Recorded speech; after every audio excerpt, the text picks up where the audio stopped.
وقال الذین لا یرجون لقاءنا، اور جو لوگ ہم سے ملنے کی امید نہیں رکھتے وہ یہ کہتے ہیں کہ ان پر فرشتے کیوں نہیں اتارے گا، یا ہم اپنے رب کو کیوں نہیں دیکھ لیتے. لقد استکبروا فی انفسہم، یہ اپنے خیال میں بڑائی رکھتے ہیں اور یہ لوگ بڑے سرکش ہوتے جا رہے ہیں. بڑی سرکشی کی بات ہے اس طرح کے مطالبے کرنا.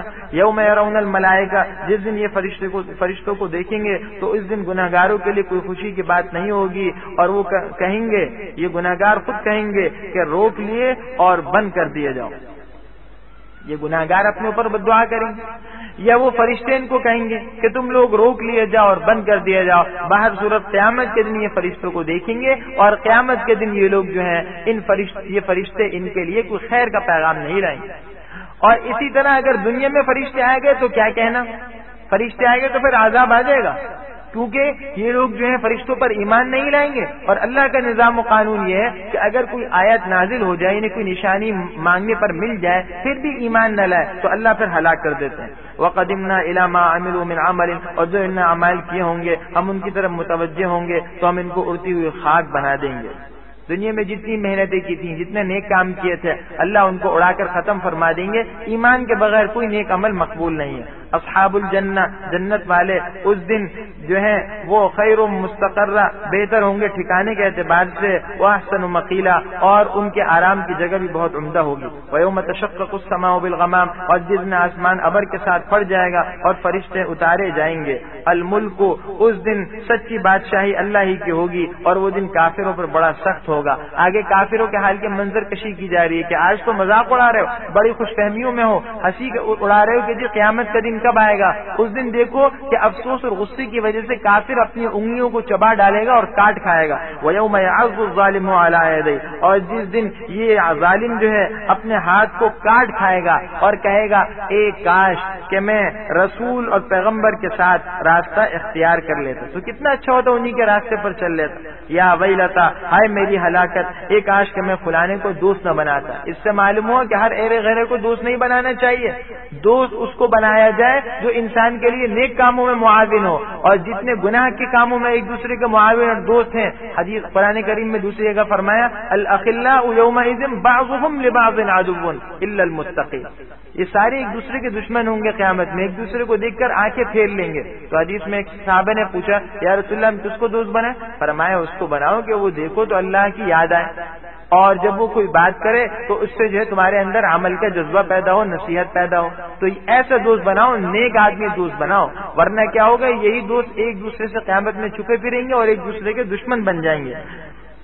لقد اضلنی، تحقیق اس نے مجھ کو کتاب یعنی نصیحت کے میرے پاس آنے کے بعد بہکا دیا تھا، اور شیطان تو انسان کو وقت پر دغا دینے والا ہے. شیطان کا حال یہ پہلے کام سارے کروا دیتا ہے اور جب اس کو گڑے پر بالکل پہنچا دیتا ہے تو پھر اپنا دامن جھاڑ کے نکل آتا ہے. وقال الرسول، اور پیغمبر بھی کہیں گے کہ اے میری رب، میری قوم نے اس قرآن کو بالکل چھوڑ رکھا تھا. نبی بھی صاحب کہہ دیں گے، شفاعت نہیں کریں گے ایسے لوگوں کے لیے، بیداری ظاہر کر دیں گے. قرآن چھوڑنے کا کیا مطلب ہے؟ حافظ ابن قیم رحمہ اللہ فرماتے ہیں کہ قرآن چھوڑنے کی 5 صورتیں ہیں. ایک صورت یہ ہے کہ قرآن پر ایمان ہی نہیں لائے، قرآن کی بات سنی ہی نہیں.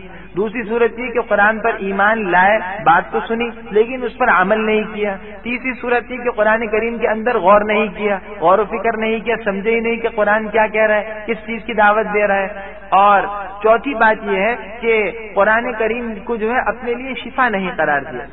روحانی بیماریوں کے لیے قرآن شفا ہے، قرآن بار بار کہہ رہا ہے لیکن سمجھا نہیں، اس کو شفا قرار نہیں دیا. اور پانچویں بات یہ ہے کہ قرآن کریم کو حکم اور منصف نہیں بنایا. قرآن عمل کرنے کے لیے بھی ہے اور فیصلے کے وقت میں قرآن سے فیصلے نمٹانے ہیں، تو قرآن کو حکم نہیں بنایا، قرآن سے اپنے تنازعات اور مسائل کو حل نہیں کیا. تو ظاہر سی بات ہے یہ بھی ساری کی ساری صورتیں جو ہیں قرآن کو چھوڑنے کی. آج ہم دیکھ لیں کہ ہم نے قرآن کریم سے کتنی غفلت برتی ہوئی ہے. وَكَذَلِكَ جَعَلْنَا لِكُلِّ نَبِيٍّ، اور اسی طرح ہم نے گناہ گاروں میں سے ہر پیغمبر کا دشمن بنایا ہے، اور کافی ہے آپ کا پروردگار ہدایت دینے اور مدد کرنے کے لیے. وَقَالَ الَّذِينَ كَفَرُوا، اور یہ کافر کہتے ہیں کہ اس پر قرآن ایک ہی دفعہ کیوں نہیں اتار دیا گیا. کذالک، ہم اسی طرح تھوڑا تھوڑا کر کے اتارتے ہیں. لنثبت به فؤادک، تاکہ اس سے آپ کے دل کو جما کر رکھیں اور ہم اس کو ٹھہر ٹھہر کر پڑھتے ہیں.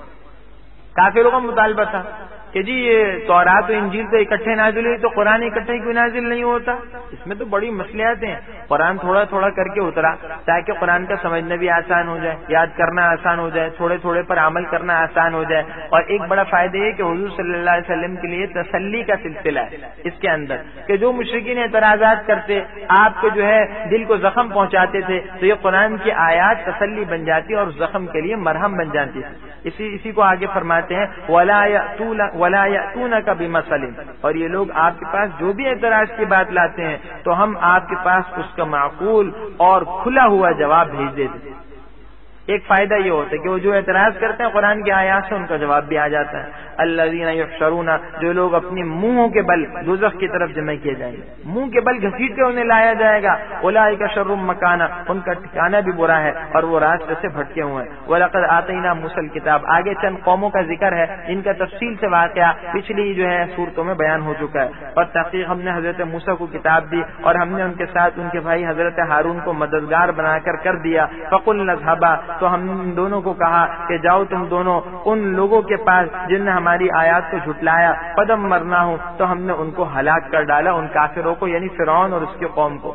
وقوم نوح لما كذب الرسل، اور قوم نوح جو ہیں انہوں نے بھی جب پیغمبروں کو جھٹلایا تو ہم نے انہیں غرق کر ڈالا اور ہم نے لوگوں کے لیے نشانی بنایا ان کو. وَأَعْتَدْنَا لِلظَّالِمِينَ، اور ہم نے ظالموں کے لیے دردناک عذاب تیار کر رکھا ہے. اور قوم عاد کو بھی اور قوم سمود کو بھی. وہ اصحاب الرس، اور ڈول والے، کنویں والے. یہ کنویں والے کون ہیں؟ اس کے بارے میں تحقیقی بات جو ہے وہ یہی ہے کہ یہ قوم سمود کی کچھ باقیات تھی. قوم سمود کو ہلاک کیا گیا تھا تو ان کی یہ کچھ باقیات تھیں، اور یہ لوگ جو ہے کنویں والے ہیں، ان کے علاقے میں کوئی کنواں تھا اور ان پر بھی پھر اللہ کا عذاب آیا. اس کی کیا صورت تھی وہ اللہ ہی جانتے ہیں. اور وقرونم بین ذالک، اور ان کے درمیان اور بہت سی جماعتوں کو بھی ہم نے ہلاک کر دیا. وکلن، اور ہم نے سب کے سمجھانے کے لیے مثالیں بیان کی تھیں اور ہم نے ان سب کو تہس نہس کر دیا. ولقد اتوا، اور یہ کافر اسی بستی پر گزر بھی چکے ہیں جس پر بری طرح سے بارش برسائی گئی.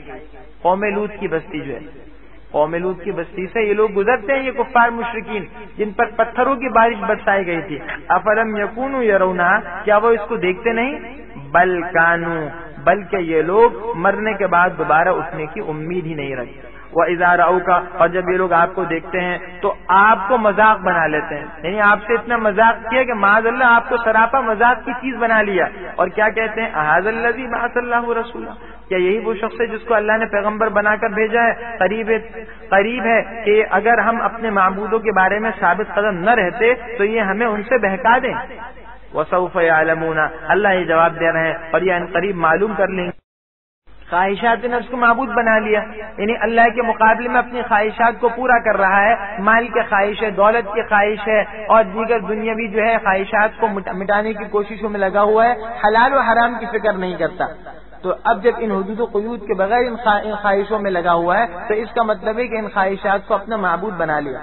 افانت تکون علیہ وکیلا، تو کیا آپ ایسے شخص پر نگہبان ہو سکتے ہیں؟ ام تحسبوا، کیا آپ یہ سمجھتے ہیں کہ ان میں سے اکثر سنتے ہیں یہ سمجھتے ہیں؟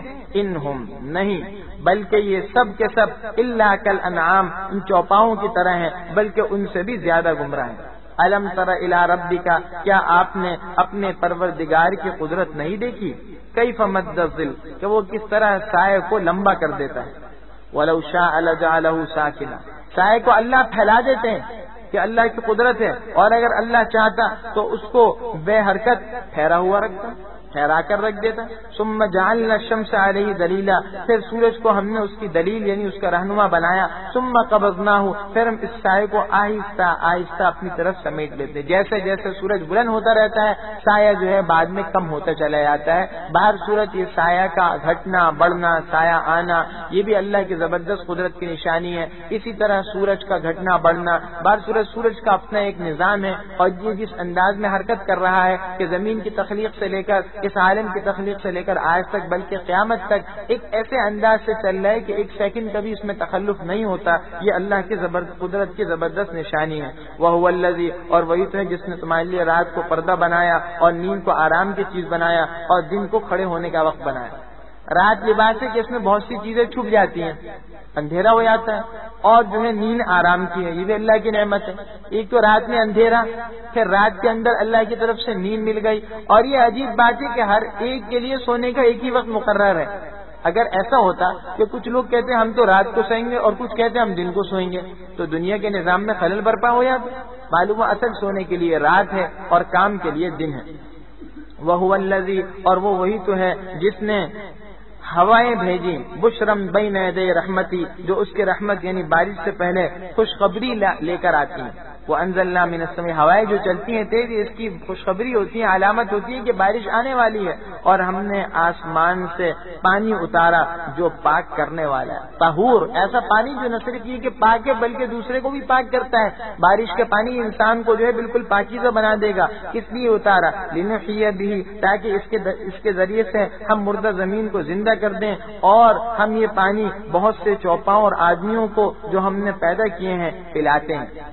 بہت سا پانی بارش کا بچ جاتا ہے، حوض میں، گڑھوں میں اور مختلف تالاب میں جمع ہو جاتا ہے، ان کے کام آتا ہے، اور بہت سا پانی زمین کے اندر چلے آتا ہے۔ اب کچھ پانی ایسا ہے جو کنویں کی شکل میں زمین کے اندر ہی ہے، کچھ پانی ایسا ہے جو غلہ بن کر جو ہے وہ نکلتا ہے، غلے کی صورت میں وہ پانی نکل رہا ہے۔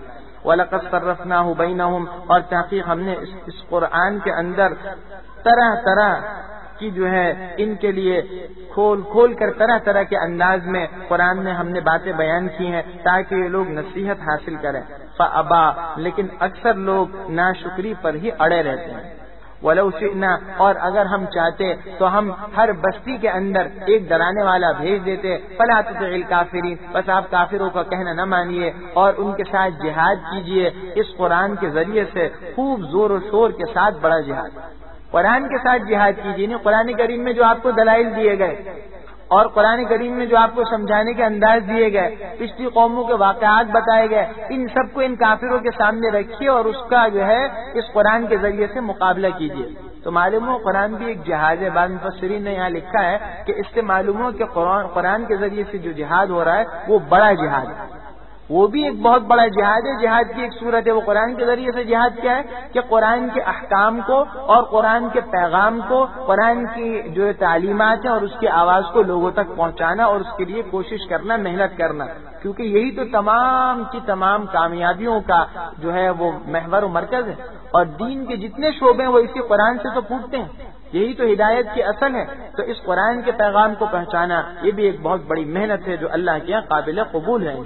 وَهُوَ الَّذِي مَرَجَ الْبَحْرَيْنِ، اور وہی تو ہے جس نے دو دریاؤں کو ملا دیا۔ هَذَا عَذْبٌ فُرَاتٌ، یہ شیریں ہے، پانی کی پیاز، یہ شیریں ہے پیاز بجھانے والا۔ وَهَذَا مِلْحٌ، اور یہ نمکین ہے، کڑوا۔ وَجَعَلَ بَيْنَهُمَا، اور ان کے درمیان ایک آڑ اور ایک مضبوط اوٹ بنا دیا۔ اللہ کی قدرت ہے کہ جب وہ چشمے جو ہوتے ہیں جو پہاڑوں سے آبشار بن کر گرتے ہیں نہروں کی شکل میں، آپ نے دیکھا ہوگا جہاں پھر وہ نہریں اور آبشاریں دریا کے اندر گرتی ہیں تو گویا وہ دریا کا پانی یعنی سمندر کا پانی اور وہ نہروں کا پانی بالکل مل رہا ہوتا ہے، لیکن ان کے درمیان کوئی ایک باریک سی لکیر ہوتی ہے فاصلے کی، جس کی وجہ سے پتہ چل جاتا ہے کہ یہ نہر کا پانی اور یہ دریا کا پانی ہے۔ اس کے علاوہ بعض مواقع پر، مثال کے طور پر آراکان سے چٹاگام تک، اور اس طرح کے بعض دوسرے مواقع پر بھی بعض عینی شاہدین نے دیکھ کر یہ بات بتائی کہ دو دریا اس انداز میں چل رہے ہیں، بالکل ساتھ ساتھ چل رہے ہیں، اور ایک کا پانی سیاہ ہے، ایک کا پانی سفید ہے۔ ایک سیاہ پانی کے اندر تلاطم خیزی ہے، وہاں نہ کشتیاں چل سکتی ہیں نہ سواری چل سکتی ہے، اور جو دوسرا سفید پانی ہے وہاں جو ہے اس کے اندر وہ تلاطم نہیں ہے، اس کے اندر ٹھہراؤ ہے۔ جو سیاہ پانی ہے وہ جو ہے وہ کڑوا ہے، اور جو سفید پانی ہے وہ میٹھا ہے، لیکن دونوں بالکل ساتھ ساتھ چل رہے ہیں۔ ان کے درمیان معمولی سی لکیر نما کوئی چیز ہوتی ہے جس کی وجہ سے یہ دونوں پانی ایک دوسرے سے ملتے نہیں ہیں، اور انسان کو یہ اندازہ ہو جاتا ہے کہ ان کو اس طریقے سے بہانا اور چلانا اور اس کے باوجود ملنے نہ دینا یہ اللہ کی زبردست قدرت کی نشانی ہے۔ وَهُوَ الَّذِي خَلَقَ مِنَ الْمَاءِ بَشَرًا، اور وہی تو ہے جس نے پانی سے انسان کو پیدا کیا اور پھر اس کو نسب والا اور سسرالی رشتے والا بنا دیا، اور آپ کا رب ہر چیز پر قدرت رکھنے والا۔ انسان کو پانی سے پیدا کیا، ہر انسان کی تخلیق میں پانی کا دخل ہے، اور نطفہ بھی پانی ہے، اس سے انسان پیدا ہوا۔ پھر انسان کو کتنی عزت ملتی ہے، اس کے سسرالی رشتہ داریاں الگ ہیں اور نسبی جو تعلقات ہوتے ہیں یہ الگ ہوتے ہیں۔ یہ سب اللہ کی نعمتیں ہیں، خاندان کا بڑا ہونا اور یہ تعلقات، لیکن خوش نصیبی یہ ہوگی کہ انسان ان تعلقات کو اللہ کے دین پر جوڑنے کا ذریعہ بنائے۔ وَيَعْبُدُونَ مِن دُونِ اللَّهِ، اور یہ لوگ اللہ کو چھوڑ کر ان چیزوں کی پوجا کرتے ہیں جو نہ ان کو نفع بخش سکتے ہیں نہ ان کو نقصان پہنچا سکتے ہیں، اور یہ کافر اپنے رب کا زبردست مخالف ہے، اپنے پروردگار کے مخالفت میں زور مار رہا ہے۔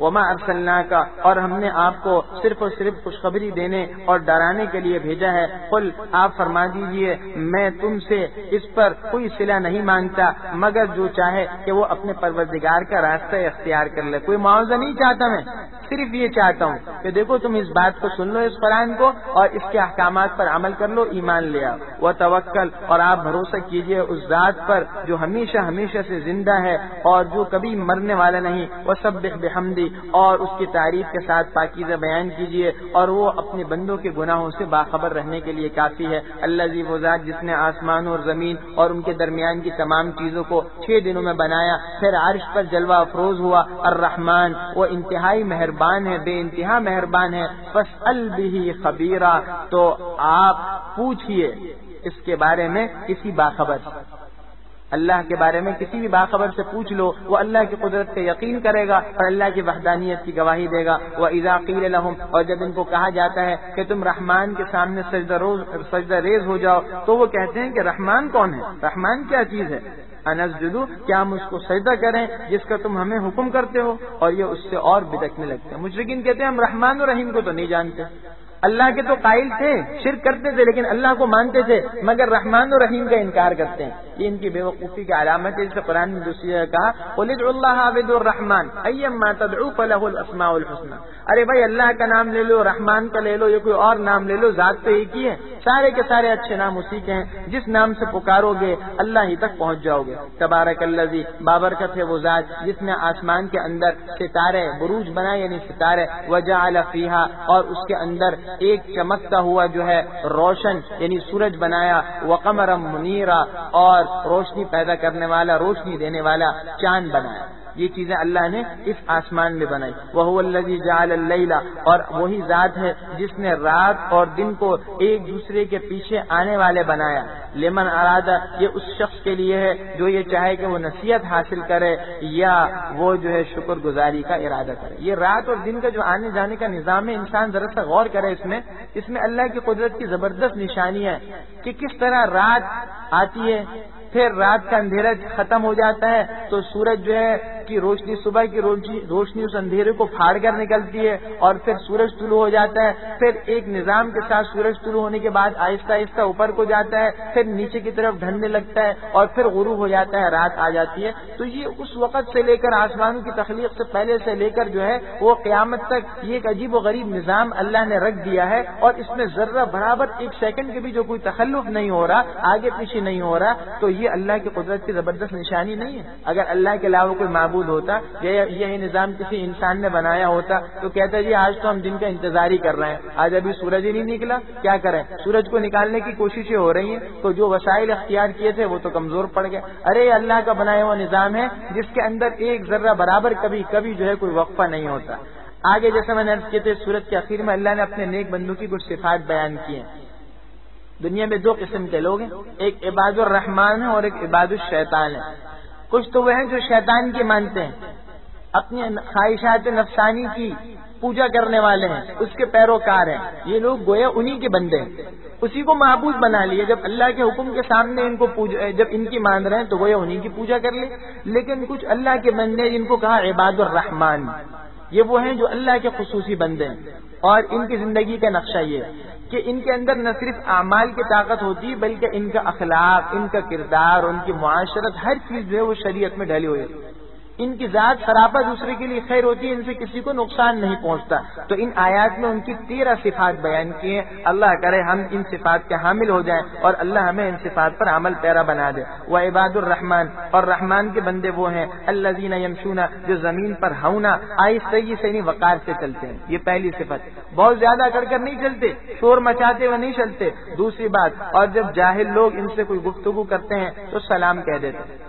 جاہل آدمی جب آپ سے گفتگو کرے گا تو بحث مباحثہ کرے گا اور فضول باتیں بھی کرے گا، ایسے باتیں بھی کرے گا جس سے آپ کو طیش آئے گا، غصہ آئے گا. تو جاہل لوگ اگر ان سے اس طرح کی کوئی بات کرتے ہیں تو اس کا کیا فائدہ؟ بجائے ان کو چپ کرانے کے سلام کرتے ہوئے گزر جاتے ہیں. ورنہ اگر آپ ان سے بھیڑیں گے تو آپ سے بھی کوئی بےہودہ اس طرح کی بات سرزد ہو جائے گی. لہٰذا اس کا بہترین حل یہ ہے کہ آپ یہ سوچئے کہ مجھے تو کہیں نہیں رہا، سلام کرتے ہوئے نکل جائیے. شاعر کہتا ہے وَلَقَدْ أَمُرُّ عَلَى اللَّئِيمِ يَسُبُّنِي فَمَضَيْتُ ثَمَّ فَقُلْتُ لَا يَعْنِينِي، کہ میں ایک بیوقوف کے پاس سے گزرا تھا، ایک بری خصلت آدمی کے پاس سے جو مجھے برا بھلا کہہ رہا تھا، تو میں وہاں سے گزر گیا اور میں نے اپنے دل میں یہ کہا یہ تو مجھے کہہ ہی نہیں رہا، کسی اور کو کہہ رہا ہوگا. تو بھائی اپنے آپ کو کسی بھی طریقے سے تسلی دے کر بس اس سے جان چھوڑا دو، اس کے ساتھ تکرار میں مشغول مت ہو.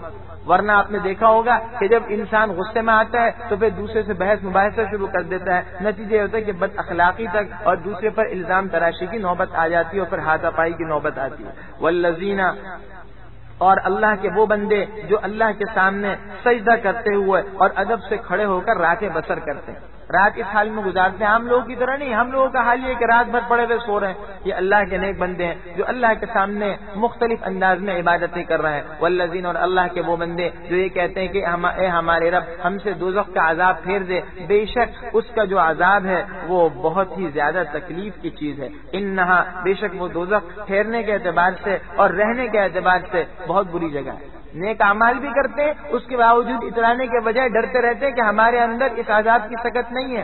آگے ایک اور ان کی صفت بیان کی، دین صرف عبادات کا نام تو نہیں ہے، مسجدوں تک محدود رہنے کا نام تو نہیں ہے. دین یہ باتیں بھی سکھا رہا ہے کہ دیکھو معاشرت کے اصول بھی اختیار کرو. اگر تم یہ چاہتے ہو کہ تمہارے فراخی ہو اور تمہیں وسعت ہو تو تمہاری جو کمائی ہے اس کے حساب سے خرچ کرو. نہ ہاتھ بالکل تنگ کرو کہ بخیل بن جاؤ، اور نہ ہاتھ اتنا کھولو کہ تم جو ہے خود اپنے لیے مشکلات پیدا کر لو. والذین اذا انفقوا، اور اللہ کے وہ بندے کہ جب وہ خرچ کرتے ہیں لم یسرفوا، تو فضول خرچی نہیں کرتے، ولم یقتروا، اور نہ اس میں جو ہے تنگی کرتے ہیں، وکان بین ذلک قواما، اور اعتدال کے ساتھ رہتے ہیں، یعنی نہ ضرورت سے زیادہ نہ ضرورت سے کم. یہ ایک اصول ہے. ایک صورت تو یہ کہ انسان اس میں جو ہے مہنگائی کو اس پر قابو پانے کے لیے اور اس کے علاج کے لیے کیا کرے، زیادہ سے زیادہ مال حاصل کرنے کی کوشش کرے. تو بھائی اس کے پر حرام میں بھی جائے گا کیونکہ حلال تو تھوڑا ہی ملتا ہے. تو اس کی دوسری صورت یہ کہ قناعت اختیار کرو اور دیکھو اپنی خواہشات کا دائرہ محدود سے محدود کرو. ضروریات تو صحیح ہیں لیکن تعیشات جو ہیں یہ پھر ان کی کوئی انتہا نہیں ہوا کرتی. نتیجہ یہ ہوتا ہے کہ کتنے لوگ ایسے بھی ہیں، کتنی عورتیں ایسے بھی ہیں جو یہ کہتی ہیں کہ جی ہمارے خاوند کی تنخواہ کتنی ہے، 60,000 70,000 یا اس سے بھی زیادہ، لیکن ہمارا خرچہ پورا نہیں ہو رہا. بھائی خرچہ کس طرح پورا ہوگا؟ نفسانی خواہشات کی تو کوئی انتہا نہیں ہے. تو اگر تعیشات برتو گے تو خرچہ پورا نہیں ہوگا. تو ایک جو ہے وہ ایک پورا بجٹ بناؤ اور ایک پورا طریقہ کار پلاننگ کے ساتھ چلو کہ یہ ہماری ضروریات ہیں اور یہ آسائشیں ہیں اور یہ سہولیات، اور اس کے بعد پھر آگے تعیشات تو آج سے ختم ہو گئے. سہولیات کو ہم اپنے جو ہے وہ اپنے بجٹ کو دیکھتے ہوئے جو استعمال کریں گے. ہاں ضروریات کو ہم پورا کرنے کی پوری کوشش کریں گے اور اللہ اس کے لیے آسانی پیدا کر دیں گے. جو اس طرح کے جو ہے لوگوں کے لیے جو ہے یہ طرز اختیار جو کرے گا تو اس میں لوگوں کے لیے بھی بھلائی ہوگی. جب آپ اپنے تعیشات کم کر دیں گے تو ظاہر وہ مال جو اپنے تعیشات پر خرچ کر رہے ہیں وہ اللہ کے نیک بندوں پر خرچ کریں گے.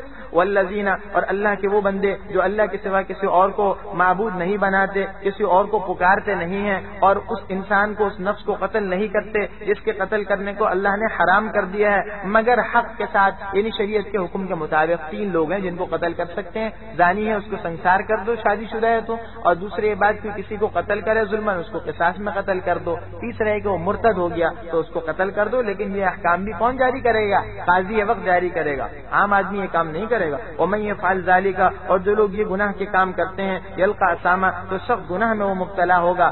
یضاعف له العذاب، اور قیامت کے دن اس کو دگنا عذاب ہوگا اور وہ اس میں ذلت و خواری کے ساتھ ہمیشہ رہے گا. الا من تاب، مگر جس نے توبہ کی اور ایمان لے آیا اور نیک کام کیے تو یہی وہ لوگ ہیں جن کی برائیوں کو اللہ اچھائیوں سے بدل دیں گے اور اللہ بخشنے والے مہربان ہے. اللہ جل شانہ کی شان تو دیکھیے کہ اگر کوئی انسان جو ہے واقعی اللہ کا بندہ ہے تو اس سے گناہ بھی ہو جاتے ہیں. بندہ معصوم تھوڑی ہوتا ہے، بندہ تو ہوتا ہی گناہ گار ہے. گناہ ہو گئے، توبہ کر لی تو بسا اوقات اللہ والے کہتے ہیں کہ گناہ انسان کی ترقی درجات کا ذریعہ بنتا ہے.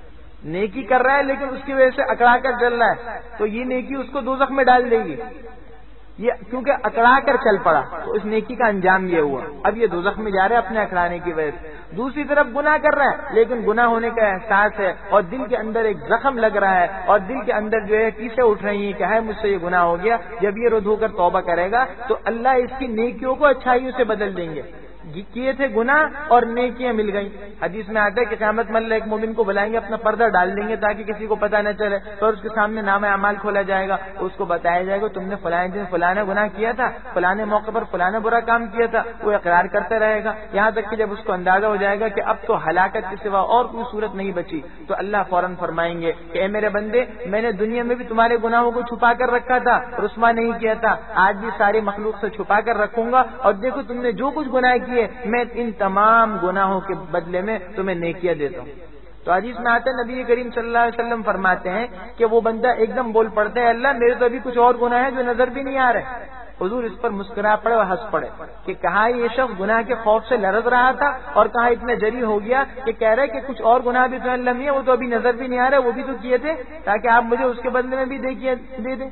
تو اللہ تو غفور الرحیم ہے. حدیث میں لا یہلک علی اللہ الا الہالک, اللہ کے تو وہی ہلاک ہوگا جو واقعی ہلاکت کا مستحق ہے, ورنہ اللہ نے اپنی رحمت کے دروازے کھول رکھے ہیں, رحمت کے بہانے ہیں. ومن تاب وعمل صالحا, اور جو توبہ کرے اور نیک کام کرے, فانہ یتوب الی اللہ متابا, تو پس بے شک اس نے اللہ ہی کی طرف لوٹ کر جانا ہے, پس وہ بے شک خدا ہی کی طرف لوٹ کر رجوع کرتا ہے. والذین, اور اللہ کے وہ بندے جو جھوٹی گواہی نہیں دیتے, واذا مروا باللغو, اور جب وہ بیہودہ چیزوں کے پاس سے گزرتے ہیں تو پھر وہ کرامہ شریفانہ انداز میں گزر جاتے ہیں. کوئی مجلس ہو رہی ہے اس میں فضول تبصرے ہو رہے ہیں, جس کے اندر جو ہے ہنسی مذاق کی ایسی باتیں ہو رہی ہیں جو فحش باتیں ہیں, دین کا مذاق ہو رہا ہے, تو اپنے وقار کا خیال کرتے وہاں سے گزر جاتے ہیں, ایسی مجلسوں میں شریک نہیں ہوتے. والذین, اور اللہ کے وہ بندے کہ جب ان کو ان کے رب کے آیات کے ذریعے نصیحت کی جائے, لم یخروا علیہا, تو ان پر اندھے اور بہرے ہو کر نہیں گرتے. اللہ کی نصیحت کو غور سے سنتے ہیں, اندھے بہرے ہو کر نہیں گزرتے اور بے توجہی سے بھی نہیں سنتے, لیکن یہ بھی دیکھ لیتے ہیں کہ بات صحیح بھی ہے غلط ہے, بات کی پوری تفتیش کر لیتے ہیں. والذین, اور اللہ کے وہ بندے جو یہ کہتے ہیں کہ اے ہمارے رب, آپ ہمیں ہماری بیویوں میں سے اور ہماری اولاد میں سے آنکھوں کی ٹھنڈک بخشیے اور ہمیں متقین کا, تقوی والوں کا امام یعنی پیشوا بنا دیجیے. مومن کی شان یہ ہوتی ہے کہ وہ صرف نیکی کو اپنے ذات تک محدود نہیں رکھتا, بلکہ وہ یہ چاہتا ہے کہ اس کی آل و اولاد و ذریت بھی پوری نیک بن جائے, جیسے ابراہیم علیہ السلام نے دعا کی رب اجعلنی مقیم الصلاۃ ومن ذریتی, اور یہ دعا قیامت تک مسلمانوں کو کہا گیا کہ نماز میں پڑھتے رہو. یہ مسلمانوں کے لیے سبق ہے کہ دیکھو تم صرف اپنی فکر نہ کرو, اپنی اولاد کی بھی فکر کرو. حدیث میں آتا ہے الا کلکم راع وکلکم مسئول عن رعیتی, آگے اس کی وضاحت کی کہ مرد راعی ہے اپنے گھر والوں کے بارے میں, یعنی ان کا ذمہ دار ہے, اس سے اہل خانے کے بارے میں پوچھا جائے گا. تو نیک بندے وہ ہوتے ہیں جو اپنی اولاد کے بارے میں فکر مند رہتے ہیں کہ ان کو آنکھوں کی ٹھنڈک بنا دے. علماء نے کہا آنکھوں کی ٹھنڈک کیا ہے کہ اس کو اس کی نگاہوں کے سامنے اولاد نیک کام کرتے ہوئے نظر آئے, کہ اولاد دین کا کام کر رہی ہے اور واقعی متقی اولاد ہے, تو پھر اس پر وہ خوش ہوتے ہیں. یہ آنکھوں کی ٹھنڈک نہیں ہے کہ اولاد نے خوب تجارت شروع کر دی, اولاد نے دنیا کا کام جو ہے بہت بنا لیا. بے شک یہ کوئی گناہ کی بات نہیں ہے, لیکن اصل خوشی ہے دین کی خوشی ہے. اور یہ دعا کرتے ہیں کہ اللہ ہمیں متقین کا پیشوا بنا, کہ ہم لوگوں کے پیشوا بن کر ان متقین کو اور دوسرے لوگوں کو اللہ کی طرف بلائیں, اور ان متقین کی بھی جو ہے ذہن سازی مزید کرتے رہیں. اولئک, یہ اللہ کے وہ بندے ہیں یجزون الغرفۃ, جن کو جنت کے بلند بالا خانے یعنی محلات ملیں گے, بما صبروا, اپنے صبر کی وجہ سے, اور ان کو اس میں مبارکبادی اور سلامتی کا پیغام دیا جائے گا, مبارکبادی اور سلامتی دی جائے گی. اور وَيُلَقَّوْنَ فِيهَا, اس کا ترجمہ ہم یوں بھی کر سکتے ہیں کہ فرشتے ان سے ملیں گے مبارکبادی اور سلامتی کے ساتھ. باہر صورت ان سے ملاقات کس طرح ہوگی؟ مبارکبادی اور سلامتی کے ساتھ ہوگی, جیسے قرآن میں دوسری جگہ سلام علیکم بما صبرتم والملائکۃ یدخلون علیہم من کل باب, مختلف دروازے سے فرشتے آئیں گے صرف کسنے کے لیے؟ سلام کرنے کے لیے آئیں گے, اور کہیں گے سلام علیکم بما صبرتم. آگے فرمایا خالدین فیہا, وہ اس میں ہمیشہ ہمیشہ رہیں گے. حسنت, اور یہ ٹھہرنے اور رہنے کی بہت ہی عمدہ جگہ ہے یہ جنت. قل, آپ فرما دیجئے تمہارے رب کو تمہاری کیا پرواہ ہوگی اگر تمہارا یہ پکارنا نہ ہو. فقط کذبتم, پس تحقیق تم نے جھٹلا دیا. فسوف یکون لزاما, تو اس کی سزا تمہارے لیے لازم ہے. یعنی تم اللہ کو اگر نہ پکارو تو اللہ کو کوئی پرواہ نہیں ہے, بس یہ تم اللہ کو پکارتے اللہ اس کی لاج رکھ لیتے ہیں. مشرکین بھی سمندر کی طغیانی میں اللہ کو پکارتے تھے, تو اللہ کہتے ہیں یہ تم پکار رہے ہو, اللہ اس کا خیال کر لیتے ہیں اور تمہیں بچا لیتے ہیں. ورنہ اگر تمہارے یہ پکارنا نہ ہو, یہ کہ تم میں جو مؤمن لوگ ہیں وہ اللہ کے سامنے روئے دھونا, تو پھر اللہ کسی کے خیال نہ فرمائیں گے, اللہ تو سب کو ختم کر دیں گے. اور یہ تم اللہ کو پکارتے اللہ اس کی لاج رکھ لیتے ہیں, ورنہ اگر تمہارے یہ پکارنا نہ ہو, یہ کہ تم میں جو مؤمن لوگ ہیں وہ اللہ کے سامنے روئے دھونا, تو پھر اللہ کسی کے خیال نہ فرمائیں گے, اللہ تو سب کو ختم کر دیں گے. انشاءاللہ آگے سورہ شعراء جو ہے اس کے متعلق ہم کچھ پڑھیں گے. سورہ شعراء میں مختلف انبیاء کے واقعات، ان انبیاء کا واقعہ ذکر کیا جا رہا ہے اور ان کی قوم کا. یہ واقعات سارے سورہ اعراف میں اور سورہ ہود میں تفصیل کے ساتھ گزر چکے ہیں، اس لیے یہاں ان کے بارے میں کوئی وضاحت تو نہیں ہوگی. البتہ یہ ہے کہ مختصر سا یہ معلوماتی جو ہے وہ تھوڑا سا کچھ نقش جات ہیں، تو ہم یہ چاہتے ہیں کہ یہ بھی سامنے آ جائیں تاکہ ان کے واقعات جب ہم پڑھیں گے اس کا ترجمہ ہوگا تو ہمیں کچھ معلومات. اس انبیاء کا ذکر آیا اور ان میں سے چند انبیاء کا واقعہ جو ہے اور ان کی قوموں کا واقعہ قدر تفصیل کے ساتھ ہے. یہ ایک مختصر سا چارٹ ہے. یہ جلیل القدر انبیاء کرام علیہ السلام ہیں اور ان کی قوم کے یہ روحانی امراض ہیں. ہم نے عرض کیا کہ قرآن کریم میں ایک آئینہ ہے، یہ بتاتا ہے کہ ہم اس میں اپنی بیماریاں تلاش کریں. اللہ کے قانون میں تبدیلی نہیں ہوتی، جیسے کسی ملک کا قانون نہیں بدلا کرتا.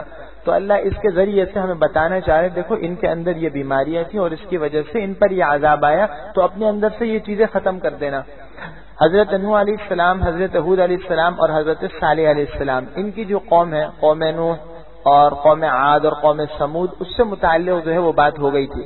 حضرت نوح علیہ السلام کے بارے میں بتایا ان کی قوم جو تھی وہ عقیدے کی خرابی مبتلا تھی، شرک اور بت پرستی کی، اور یہ کہتے تھے کہ یہ جو مسلمان لوگ ہیں یہ تو بالکل حقیر لوگ ہیں، یہ تو ہماری طرح کے لوگ ہیں. خیر اس کا یہاں بھی اس صورت میں ذکر آ جائے گا. ہود علیہ السلام کی جو قوم ہے قوم عاد، اس کا یہاں اس صورت میں بھی ذکر آ رہا ہے. وَإِذَا بَطَشْتُمْ جَبَّارِينَ، بہت سخت پکڑ کرتے ہو تم جو ہے، ظالمانہ پکڑ. تو ان کو اپنی طاقت پر بڑا گھمنڈ تھا، کہتے ہیں ہم تو بڑے طاقتور ہیں. اور ان کے جیسے ہم نے بتایا تھا کہ ان کے ڈیل ڈول ایسے تھے کہ یہ بڑے سے بڑے درخت کو اٹھا کر پھینک دیتے تھے، کھجور کے تنے کو جڑ سے اکھاڑ کر پھینک دیا، اتنے لمبے لمبے ان کے ڈیل ڈول تھے. تو ان کو طاقت پر گھمنڈ تھا. صالح علیہ السلام کی قوم کو اپنے علم و ہنر پر بہت غرور تھا. ان کے قوم کے اندر جو ہے انجینئرنگ اور معماری کا جو ایک فن ہے اس کا ایک زبردست جو ہے ان کے قوم کے اندر ایک جو تھا وہ ایک زبردست اس کی صلاحیت تھی. بہت ماہر معمار تھے. وَتَنْحِتُونَ مِنَ الْجِبَالِ بُيُوتًا فَارِهِينَ، پہاڑوں کے اندر تراش کر جو ہے وہ گھر بنائے، جیسے ہم نے دکھایا کہ ایسی جو ہے بلند بالا بلڈنگیں، کئی منزلہ فلیٹ ان نے پہاڑوں کے اندر بنائے تھے کہ آج کی جتنی جدید مشینری ہے وہ بھی عاجز ہے کہ ان پہاڑوں میں اس طرح کے محلات اور اس طرح کی رہنے کی جگہ بنائی جائے. اور انہوں نے یہ کہا کہ جی دوسری قوموں پر تو عذاب آیا تھا، ہوا کا قوم عاد پر، ہم نے تو پہاڑوں کے اندر گھر بنایا، اب کیسے آئے گا؟ تو اللہ نے بتایا تم پر بھی آئے گا. فرشتہ چیخا اور اس نے ایسی چیخ لگائی کھڑے ہو کر کہ ان کے کلیجے پھٹ گئے اور یہ سب کے سب جو ہے وہ ختم ہو گئے. اب حضرت لوط علیہ السلام، شعیب علیہ السلام اور حضرت ابراہیم علیہ السلام. ابراہیم علیہ السلام کی جو قوم ہے یہ ابو الانبیاء ہیں. درمیان میں گویا یہ ایک ترازو کا یہ ایک درمیانی جو دو پلڑے ہوتے ہیں تو درمیانی جو ڈنڈی ہوتی ہے اس کی طرح ہے، بالکل درمیان میں. اب حضرت ابراہیم علیہ السلام کی جو قوم ہے اس کی تو بنیادی جو بیماری تھی وہ یہی شرک کی تھی. ابراہیم علیہ السلام نے اس کو سمجھایا، جیسے کہ سورہ مؤمنون میں پیچھے سورہ انبیاء میں بھی وضاحت کے ساتھ یہ بات جو ہے وہ گزر چکی ہے. لوط علیہ السلام کی قوم میں یہ معاشرتی بیماری تھی، جنسی بے راہ روی، بدکاری میں مبتلا تھے اور انتہائی برے عمل میں مبتلا تھے جو بے حیائی ہے. اس وجہ سے اللہ کا سخت عذاب آیا.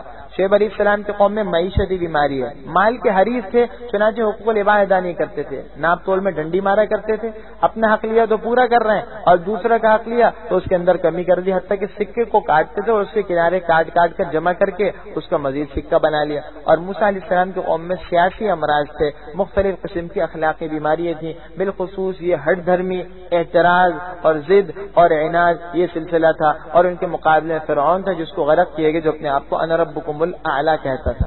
تو یہ صورت ہے. خیر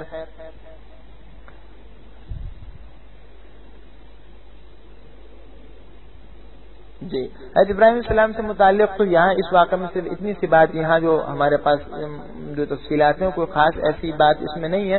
ہاں اتنی بات ہے کہ ابراہیم علیہ السلام کے بارے میں جو مشہور ہے، ترکی میں ایک مقام ہے اور یہاں مشہور ہے کہ حضرت ابراہیم علیہ السلام اس جگہ پر پیدا ہوا تھا، تو یہ ان کی جائے ولادت مشہور ہے. جی مشہور ہے. تو اس کا جو ہے وہ مختلف زاویوں سے نقشہ لے کر جو ہے وہ دکھایا گیا ہے. لیکن یہ بات سمجھ لیجئے کہ مشہور ہونا کسی چیز کا الگ ہوتا ہے اور یقینی ہونا الگ ہوتا ہے. ویسے روایات میں تحقیقی اعتبار سے یہ بات قابل اطمینان نہیں ہے. مشہور یہ ضرور ہے لیکن ٹھوس دلائل کی بنیاد پر چونکہ نہیں ہے، اس لیے جو ہے ہم یہ نہیں کہہ سکتے کہ ابراہیم علیہ السلام کی ولادت یہی ہوئی ہے.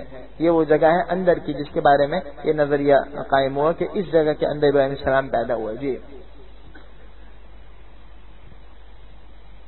یہ کہتے ہیں یہ وہ غار ہے جس میں ابراہیم علیہ السلام پیدا ہوئے ہیں.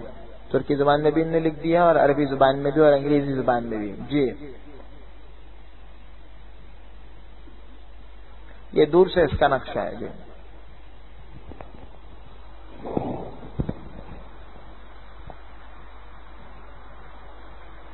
یہ اس سے متصل جو ہے ایک دریا ہے, ایک چشمہ دریا بہ رہا ہے اس جگہ سے متصل, تو سیاحین کے حوالے سے تو اس کا یہ ایک نقشہ کھینچا گیا ہے.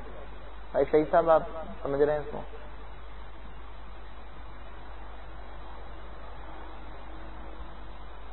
حضرت لوط علیہ السلام کہ ہم نے بتایا ان کی قوم جو ہے وہ بد کرداری میں ملوث تھی. تو قرآن کریم میں آتا ہے جی کہ ان کی قوم پر جو ہے یہ اس کا ایک اوپر سے جو ہے کہ انہوں نے نقشہ دیا ہے. جی نقشہ ہے اور اس میں بحر میت جو ہے بالخصوص جو ہے اس کو جو ہے وہ نمایاں کیا ہے. یہ ڈیڈ سی لکھا ہے اس میں, ڈیڈ سی جو ہے یہ ہے ڈیڈ سی بحر میت. تو اللہ آپ کا بھلا کرے. وہ جگہ جس کو بحر میت کہتے ہیں اس جگہ جو ہے لوط علیہ السلام کی قوم پر عذاب آیا تھا. لوط علیہ السلام کی جو قوم تھی ہم نے بتایا کہ یہ بد کرداری ملوث تھی. تو اللہ نے بتایا فَأَمْطَرْنَا عَلَيْهِمْ مَطَرًا, ان پر جو ہے وہ پتھروں کی بارش برسائی گئی ہے. اور دوسری آیات میں اس سے نتیجہ نکلتا ہے کہ پہلے ان کی بستی کو اٹھا کر لے گئے فرشتے اوپر, پھر بستی پھینکی گئی, پتھروں کی بارش بھی اور اوپر سے اٹھا کر اس طرح بستی کو دھسایا گیا نیچے کہ اس کے کوئی نشانات نہیں ہیں. یعنی زمین کی اتنی گہرائی میں ان کی بستی کہ وہاں تک پہنچنا جو ہے وہ مشکل ہے. سیٹلائٹ سے اور دوسرے تصویریں لی گئی ہیں اور یہ بعض لوگوں نے اندازہ قائم کیا ہے کہ ادھر ان کی بستی تھی. خیر جی یہ بحر میت کا فضا سے تصویروں کا جو ہے وہ یہ ہے. یہ قریب میں 1993 میں جو ہے یہ جو ہے بڑی جو شکل ہے یہ 1993 میں جو ہے یہ تصویر لی گئی تھی. دیکھیے دونوں سے جھیل کے نما سمندر کے بطریق خشک ہونے کا عمل ظاہر ہو رہا ہے. بحر میت جو ہے یہ وہ جگہ ہے جہاں قوم لوط پر عذاب آیا, اور کہتے ہیں یہ سطح سمندر سے جی انتہائی نیچے ہے یہ زمین. قرآن نے کہا ہے سورہ روم میں فی ادنی الارض, اس کا مطلب اس وقت میں کوئی نہیں سمجھتا تھا, اور حقیقت یہ کہ قرآن نے یہ بتا دیا ہے کہ یہ جو ہے زمین کے نیچے ہے. تو کہتے ہیں یہ بحر میت کی طرف جیسا آپ چلے جائیں گے اس جگہ سے یہ زمین جو ہے وہ سطح سمندر سے نیچے ہوتی رہے گی. تو وہ جس جگہ پر عذاب آیا ہے اس جگہ ایک دریا بھی بن گیا, لیکن وہ سطح سمندر سے بہت نیچے ہے. اور بحر میت اس لیے کہتے ہیں کہ وہاں کوئی جاندار چیز زندہ نہیں رہتی, نہ اس دریا میں مچھلیاں زندہ رہتی ہیں, حتیٰ کہ اس میں مینڈک اس طرح کی کوئی بھی چیز ہو یہ زندہ نہیں رہتی. یہ اس کا ایک دور سے ایک نقشہ ہے. جی اب اللہ معاف کرے اردن میں یہ جگہ ہے, اور یہ انسان کی کمزوری ہے کہ اللہ ایسی جگہوں کو بناتے تو عبرت ہے, لیکن انسان کیا کرتا ہے پھر ان جگہوں پر بھی کیا کرتا ہے مختلف جو ہے وہ اپنے عیاشیوں کے اور مختلف جو ہے وہ تفریح کا سامان بنا لیتا ہے. چنانچہ آج کل بھی یہی صورت ہے. اس دریا کے بارے میں خاصیت یہاں مشہور یہ ہے کہ جو اس دریا کے جاتا ہے اس میں ڈوبتا نہیں ہے. چنانچہ لوگ جو وہ اس دریا میں لیٹے بھی رہتے ہیں, بیٹھے رہتے ہیں. یہ پانی جو ہے یہ خود بخود اس کیفیت کے ساتھ ہے کہ کسی انسان کو اپنے اندر نہیں لیتا. جی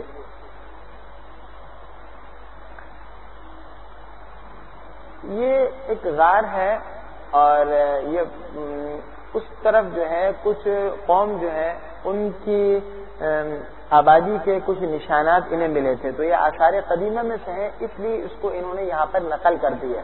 یہ لوط علیہ السلام کے قوم کی بستی کے نہیں ہیں, بلکہ یہ آثار قدیمہ میں سے انہیں کچھ پتہ چلا اس کے بارے میں معلومات کہ یہاں پر بھی کچھ آبادیاں ظاہر ہوئی ہیں, تو یہ اس کی اس مناسبت سے پہاڑ ہیں. جی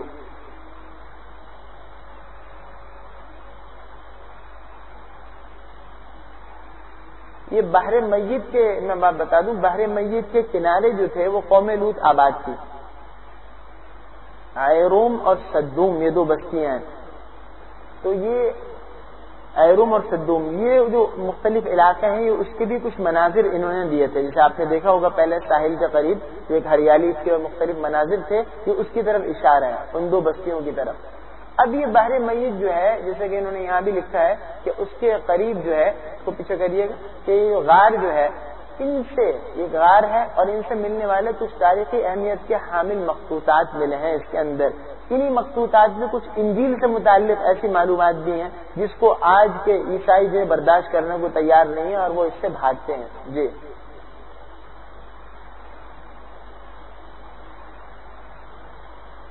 قوم لوط جو ہے یہ بحر میت کے اندر غرق ہوتی ہے، اس کے اندر ہے، اور سیٹلائٹ تصویر میں یہ زیر آب شہر جو ہے وہ نظر آ رہا ہے. یعنی یہ پورا کا پورا شہر جو اب ایک سمندر میں تبدیل ہو گیا. اب کتنی گہرائی کے اندر یہ بستی ہے اللہ ہی بہتر جانتے ہیں. جی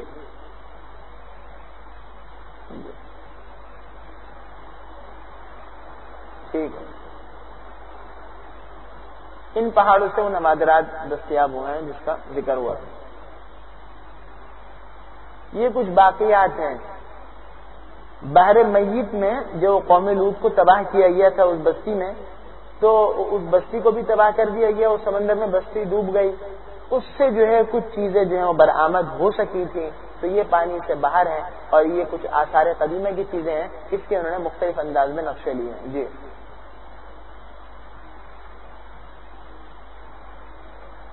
یہ وہ غار ہے جس سے آسمانی کتابوں کے قدیم مخطوطات بھی ملے ہیں. جی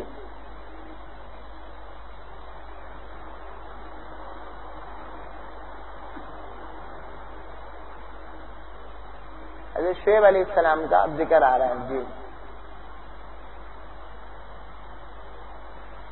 جی یہ میں پہلے بتا دوں یہ جگہ ہے، اس کے متعلق جو ہے وہ مختلف تصویروں میں یہ مناظر آئیں گے. اصل میں یہاں ایک مسجد نے بنا لی، یہ جو جگہ ہے یہ ابری ہوئی سی جگہ آپ کو نظر آ رہی ہوگی، قریب میں آپ کو پتہ چلے گا. یہ اس کے بارے میں مشہور ہے کہ یہ ایک کنواں تھا ان کے زمانے میں، شعیب علیہ السلام کے زمانے میں. اور یہ مدین جو ہے مشہور شہر ہے، قرآن کریم میں اس کا ذکر آیا سورہ قصص میں. موسیٰ علیہ السلام جب ملنے گئے تھے شعیب علیہ، اصل تو بھاگ کر گئے تھے مصر سے، تو جب مدین پر پہنچے تھے کہا تھا عسیٰ ربی ان یہدینی سواء السبیل.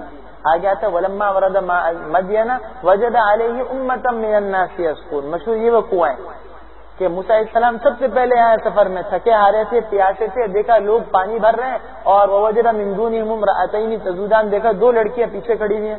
قالتا ما خطبكما قال ما خطبكما قالتا لا نسقي حتى يصدر الرعاء وابونا شيخ كبير فسقى لهما ثم تولى الى الظل. حضرت شعیب کی دو بیٹیاں تھیں، تو انہوں نے کہا ابھی تو سب لوگ پانی بھر لیں گے، اس کے بعد ہم کریں گے، اور والد ہمارے بوڑھے ہیں. وہ حضرت شعیب تھے. موسیٰ علیہ السلام نے پھر جو ہے وہ اپنے بازو کے زور سے جو ہے وہ اس کو یہاں سے جو ہے پانی کے ڈول بھر کر اس کنویں سے جو ہے وہ نکالے، اور پھر اس پہ ان کی بچیاں بہت متاثر ہوئی تھیں. والد صاحب کو کہا، ان کو کہا کہ آپ آئیے ہمارے والد کے پاس چلیے، وہ آپ کو اجرت دیں گے. اور والد کے سامنے تعریف کی کہ یہ تو قوی بھی ہیں، طاقتور اور امانت دار بھی ہیں. چنانچہ حدیث میں آتا ہے کہ 10 سال موسیٰ علیہ السلام نے پھر بکریاں چرائیں. موسیٰ علیہ السلام نے صرف اپنے پیٹ کو آگ بجھانے اور اپنی شرمگاہ کی عفت کی خاطر 10 سال یہ بکریاں چرائی ہیں. اللہ کے پاکیزہ نبی ہیں. معلوم ہوا بکریاں چرانا، کوئی بھی اجرت کا کام کرنا، دنیا کا کام کرنا، یہ کوئی جو ہے عار کی بات نہیں، بلکہ یہ بھی دین اچھی نیت کے ساتھ ہو. جی یہ ایک پہاڑ ہے، اور اس پہاڑ کے یہ ایک بستی ہے. حضرت شعیب علیہ السلام کی بستی ان کی قوم کی تو نہیں ہے، البتہ جو ہے یہ اس سے متعلق کوئی اور قوم ہے، یا کوئی ایک ایسی بستی دریافت ہوئی ہے جس اب پرانے کھنڈرات کی شکل میں ہو چکی ہے. اس کی کوئی جو ہے کوئی تاریخ ہے، اس کے بارے میں کوئی یقینی بات نہیں کہہ سکتے. جی یہ ایک غار ہے اس کے اندر.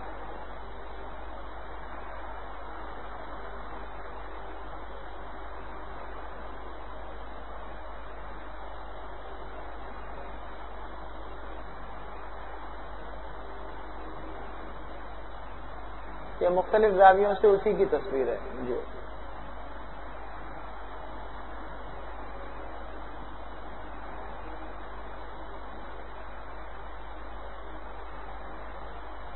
یہ وہ قریب میں ایک پہاڑ کے اندر ایک غار نما ایک چیز ہے، اور یہاں ایسا معلوم ہوتا ہے کہ یہ کچھ قبور بھی ہیں، تو ان کے بارے میں بھی کوئی ایسی تحقیقی بات نہیں ہے. البتہ اتنی بات ہے کہ ممکن ہے یہاں کوئی قوم آباد ہو، کیونکہ مدین کے قریب کا علاقہ ہے، اس وجہ سے اس سے متعلق کوئی تصاویر لی گئی ہیں. جی آیا تھا اسی کی جو ہے مختلف انداز میں. اور یہ اصل کنواں ہے، اندر گہرائی میں یہ وہ کنواں ہے، اور اس کی جو ہے یہ تصویر ہے یہاں. جی تصویریں جاتی حضرت موسیٰ علیہ السلام کے واقعے سے متعلق بھی ابھی کچھ معلومات ابھی ہیں انشاءاللہ.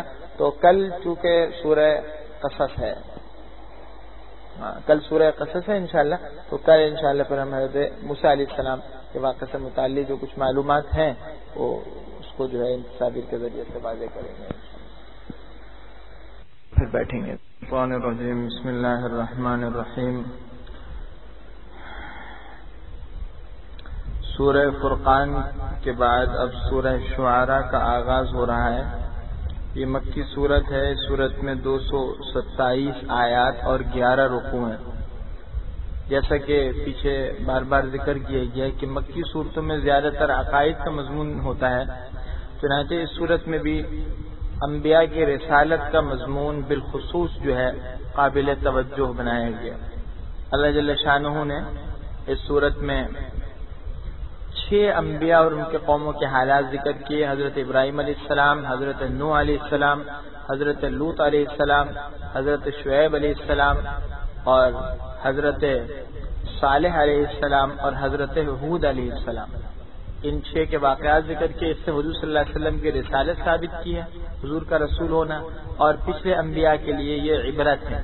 اور پچھلے ان قوموں کے واقعات جو ہیں کہ بعد میں آنے والے انسانوں کے لیے عبرت.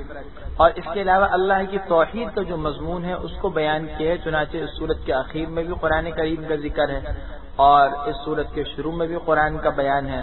اور حضرت موسیٰ علیہ السلام کا واقعہ بھی اس صورت کے شروع میں ان 6 انبیاء سے پہلے وضاحت کے ساتھ بیان ہوا. موسیٰ علیہ السلام بنیادی طور پر فرعون کو توحید کی دعوت دینے ہی آئے تھے. بسم اللہ الرحمن الرحیم. طاسیم میم طاسیم میم تلک آیات الکتاب المبین. یہ کتاب روشن کی آیات ہیں. لعلک باخع نفسک، شاید آپ اپنے آپ کو ہلاک کر ڈالیں گے اس غم میں کہ یہ لوگ ایمان نہیں لاتے. اللہ کے نبی کو تسلی دی جا رہی ہے کہ اللہ کے نبی ایک طرف دن بھر دعوت دیتے، رات بھر تلاوت فرماتے، دوسری طرف آپ کو اس بات کا غم بھی بہت زیادہ تھا اور آپ پر بوجھ تھا. اللہ نے تسلی دی اس کا غم اپنے اوپر اتنا نہ ڈالیں. کیوں؟ ان کی قسمت میں ہدایت ہی نہیں ہے. ان نشأ ننزل، اگر ہم چاہیں تو ان پر آسمان سے نشانی اتار دیں، پھر ان کی گردنیں اس کے آگے جھک جائیں. وما یأتیہم، اور ان کے پاس خدائے رحمان کی طرف سے کوئی بھی نصیحت نہیں، کوئی بھی نئی نصیحت نہیں آتی مگر یہ اس سے منہ پھیر لیتے ہیں. فقط کذبوا، تو یہ جھٹلا چکے. فسیأتیہم، اب ان کو اس چیز کی حقیقت معلوم ہو جائے گی جس کا یہ مذاق اڑایا کرتے تھے. پہلے مذاق اڑاتے تھے کہ جی وہ عذاب کب آئے گا، ابھی پتہ چل جائے گا. اولم یروا الی الارض، کیا انہوں نے زمین کی طرف نہیں دیکھا کہ اس میں ہم نے ہر قسم کی کتنی عمدہ چیزیں اگائی ہیں. یہ اللہ کی قدرت کی زبردست نشانی ہے. ان فی ذلک، بے شک اس میں اللہ کی قدرت کی نشانی ہے اور ان میں سے اکثر لوگ ایمان والے نہیں. اور بے شک آپ کا رب وہ زبردست اور مہربان ہے. موسیٰ علیہ السلام کا واقعہ آگے بیان کیا جا رہا ہے، وضاحت کے ساتھ پیچھے گزر چکا ہے. یہاں بالخصوص فرعون اور حضرت موسیٰ کا مکالمہ ذکر کیا گیا. اس میں وہ یہ بتایا جا رہا ہے کہ کس طریقے سے آپ دین کی دعوت کسی کے سامنے پیش کریں، بالخصوص جب سامنے والا سرکش ہو اور ہٹ دھرم اور ضدی ہو تو کس انداز سے رکھیں. حضرت موسیٰ کا فرعون سے جب مکالمہ ہو تو فرعون نے جو بھی اعتراض کیا، موسیٰ علیہ السلام اس کا جواب گول فرما گئے، اس کا جواب دیے ہی نہیں. وہ جو بات کہتا موسیٰ علیہ السلام اس کی بات کے جواب میں جو بنیادی دعوت کی چیز تھی اور جو مقصودی چیز تھی اس کو نئے سے نئے انداز میں پیش کرتے. چنانچہ مکالمہ ہو رہا ہے. فرمایا وَإِذْ نَادَىٰ رَبُّكَ، اور اس وقت کو یاد کیجیے جب آپ کے پروردگار نے موسیٰ کو پکارا کہ تم ان ظالم لوگوں کے پاس چلے جاؤ. یہ ظالم کون ہے؟ یعنی فرعون کے قوم. کیا یہ ڈرتے نہیں؟ حضرت موسیٰ نے عرض کیا اے میرے رب، مجھے اس بات کا ڈر ہے کہ یہ مجھے جھٹلائیں گے. وَيَضِيقُ صَدْرِي، اور میرا دل تنگ ہو جاتا ہے اور زبان میری رکتی ہے، چل نہیں پڑتی. تو فَأَرْسِلْ إِلَىٰ ہارون، تو آپ ہارون کو بھی حکم بھیجیے کہ وہ میرے ساتھ چلے، تنگی نہ ہو جائے، جلدی غصہ نہ آ جائے. اور زبان جو ہے وہ اس میں تھوڑی سی لکنت بھی ہے. تو اللہ سے اس کی دعا کی. دعوت کے لیے ضروری ہے وسعت صدر. چنانچہ ایسا ہی ہوا. حضرت موسیٰ علیہ السلام نے بڑی وسعت صدر کے ساتھ دعوت دی، ان باتوں کو برداشت کیا جو انہوں نے کہی. آگے فرمایا وَلَهُمْ عَلَيَّ ذَنْبٌ، اور ان کا مجھ پر ایک گناہ ہے، یعنی قبطی کے قتل کا دعویٰ ہے. حضرت موسیٰ علیہ السلام کا یہ واقعہ سورہ قصص میں آ رہا ہے. موسیٰ علیہ السلام نے صرف بنی اسرائیل کے آدمی کو چھڑانے کے لیے اس قبطی کو گھوسا مارا تھا، مگر طاقتور تھے وہ لگا تو اس میں اس کی موت واقع ہو گئی. اب فرعون نے جو ہے قاتل کے پکڑوانے کے لیے جو ہے وہ اعلان کروا دیا اور بھگایا لوگوں کو. موسیٰ علیہ السلام وہاں سے پھر تشریف لے آئے مدین کی طرف، تو کہا ان لوگوں کا مجھ پر دعویٰ ہے کہ میں نے قبطی کو مارا ہے، قتل کیا ہے، تو اس کا خون کا دعویٰ رکھتے ہیں. اب مجھے اس کا بھی ڈر ہے فاخاف ان یقتلون کہ یہ مجھے قتل کر ڈالیں گے. اللہ نے فرمایا ہرگز نہیں، بس تم میری نشانیوں کو لے کر جاؤ، انا معکم ہم تمہارے ساتھ ہیں اور سن رہے ہیں. فاتیا بس تم دونوں فرعون کے پاس جاؤ اور جا کر کہو کہ ہم جہاں تمام جہانوں کے پروردگار کے بھیجے ہوئے ہیں اور اس کے رسول ہیں، اور کیا پیغام لے کر آئے ہیں، ان ارسل معنا کہ تم ہمارے ساتھ بنی اسرائیل کو بھیج دو، بنی اسرائیل کو غلامی کے طوق سے آزاد کر کے ہمارے ساتھ بھیج دو. قالا وہ کہنے لگا الم نربک فینا ولیدا، حضرت موسیٰ کو دیکھ کر فوراً جو ہے وہ غصے میں آ گیا. کیا ہم نے تمہاری پرورش نہیں کی تھی اپنے یہاں بچہ بنا کر، اور تم کو بچہ بنا کر پالا تھا، اور لبثت فینا اور تم نے ہمارے یہاں اپنی عمر کے کئی سال گزار دیے. وہ فعلتا اور تم نے وہ کام کیا جو تم کر چکے ہو، اور تم ناشکر میں ہو، ناشکرے لوگوں میں ہو. یعنی ایک چیز کہ ہم نے تمہاری بہترین پرورش کی، تربیت کی، سارے وسائل کا انتظام کیا، اور پھر تم نے وہ کام بھی کیا کہ ہماری قوم کے ایک آدمی کو مار ڈالا. قال فعلتها اذا، حضرت موسیٰ نے انکار نہیں کیا لیکن اپنا عذر پیش فرما دیا. ارشاد فرمایا کہ وہ میں نے کام کیا تھا اس وقت جب کہ میں غفلت میں تھا. نبی گمراہ تو نہیں ہوتے، ذلیل کا ترجمہ غفلت میں، یعنی اچانک ناگہاں غیر اتفاقی طور پر یہ سرزد ہو گیا. میں نے تو صرف اس کو بچانے کے لیے مارا تھا، وہ قتل ہو گیا. ففررت منکم، تو جب میں تم سے ڈرا تو میں تم سے بھاگ گیا. پس میرے رب نے مجھے دانائی یعنی نبوت عطا کی، علم عطا کیا اور مجھے رسولوں میں سے بنا دیا. وَتِلْكَ نِعْمَةٌ تَمُنُّهَا، اور کیا یہی احسان ہے جو تم مجھ پر جتلا رہے ہو کہ تم نے بنی اسرائیل کو غلام بنا رکھا ہے؟ تم جو مجھ پر احسان جتلا رہے ہو کیا یہی ہے پرورش کی؟ تو کیا وہ میری قوم کو تو غلام بنا رکھا ہے. قال فرعون رب العالمین کا لفظ جو ہے وہ سن کر چوک پڑا تھا. کہنے لگا قال فرعون کہنے لگا رب العالمین کیا ہے؟ وہ رب العالمین کون ہے؟ فرمایا تو تمام آسمانوں اور زمین اور ان کے درمیان کا رب ہے، اگر تم یقین رکھتے ہو تو ایمان لے آؤ. قال لمن حوله، فرعون اپنے ارد کے لوگوں کو کہنے لگا الا تستمعون، کیا تم یہ بات سنتے نہیں؟ حضرت موسیٰ نے بجائے اس کے وہ ہنسی مذاق اڑا رہا تھا، بجائے اس سے بھیڑنے کے کیا جواب دیا؟ فرمایا یہ تمہارے رب ہیں اور تمہارے پہلے تمام آبا و اجداد کا رب ہے. فرعون نے پھر چپتا ہوا جملہ کہا. قال کہنے لگا تمہارے یہ رسول جو تمہاری طرف رسول بنا کر بھیجا گیا، جو اپنے آپ کو رسول کہتے ہیں، یہ تو کوئی دیوانہ معلوم ہوتا ہے. حضرت موسیٰ نے پھر توجہ نہیں فرمائی. ارشاد فرمایا وہ رب مشرق اور مغرب اور ان کے درمیان کے تمام دنیا کا اور تمام علاقوں کا رب ہے، اگر تم کچھ سمجھ رکھتے ہو. اب فرعون غصے میں آ گیا، غصے میں آپ سے باہر ہو کر دھمکی دیتا ہے. قال کہنے لگا اگر تم نے میرے علاوہ کسی اور کو معبود بنایا تو میں تمہیں قید خانے میں ڈلوا دوں گا، قیدیوں میں بنا دوں گا. قال حضرت موسیٰ نے فرمایا کیا میں تمہارے پاس کوئی روشن چیز لے آؤں؟ یعنی تب بھی پھر بھی انکار کرو گے، پھر بھی مجھے سزا دینے پر آمادہ ہوگے. فرعون کہنے لگا قال فأتی به، کہنے لگا لے آؤ اس کو اگر تم سچوں میں سے ہو. چنانچہ اب دو دلائل پیش کیے نبوت کے. فألقى عصاه، حضرت موسیٰ نے اپنے عصا اپنی لاٹھی پھینکی تو یہ اچانک جو ہے کھلا ہوا اژدہا بن گیا، اور اپنا ہاتھ جو ہے وہ نکالا یعنی بغل سے، تو اچانک وہ دیکھنے والوں کے لیے سفید اور چمکتا ہوا ہاتھ تھا. اب وہ واقعہ شروع ہو گیا، تفصیل کے ساتھ پیچھے گزر چکا ہے، اس لیے ترجمہ ہوگا. قال الملأ حوله، فرعون اپنے ارد کے سرداروں سے کہنے لگا یہ تو بڑا جاننے والا ماہر جادوگر معلوم ہوتا ہے اور یہ چاہتا ہے کہ تم کو تمہاری زمین سے نکال ڈالے اپنے جادو کی وجہ سے، بس تم مجھے کیا حکم یعنی کیا مشورہ دیتے ہو؟ قالوا، وہ کہنے لگے ان کو اور ان کے بھائی کو مہلت دیجیے اور تمام شہر کے جگہوں میں علاقوں میں جمع کرنے والے کارندے بھیج دیجیے تاکہ وہ آپ کے پاس ماہر فن جادوگر کو، زبردست جادوگر کو لے آئے. تمام ماہر فن زبردست جادوگروں کو لے کر آ جائے. فجمع السحرہ، چنانچہ تمام جادوگر ایک مقررہ دن کے مدت پر جو ہے جمع ہو گئے، اور تمام کے تمام لوگوں کو بھی کہہ دیا گیا کہ کیا تم جمع ہوگے، یعنی تم سب کو اکٹھے ہو جانا چاہیے. کیوں؟ تاکہ ہم سب کے سب جو ہے جادوگر، اگر جادوگر غالب رہیں تو ہم ان کے پیروکار ہو جائیں. ہم تمام لوگ جادوگروں کی مان لیں، اگر جادوگر کا غلبہ ہو جائے وہی دین اختیار کریں. وہ کیا ہے؟ فرعون کی عبادت کا.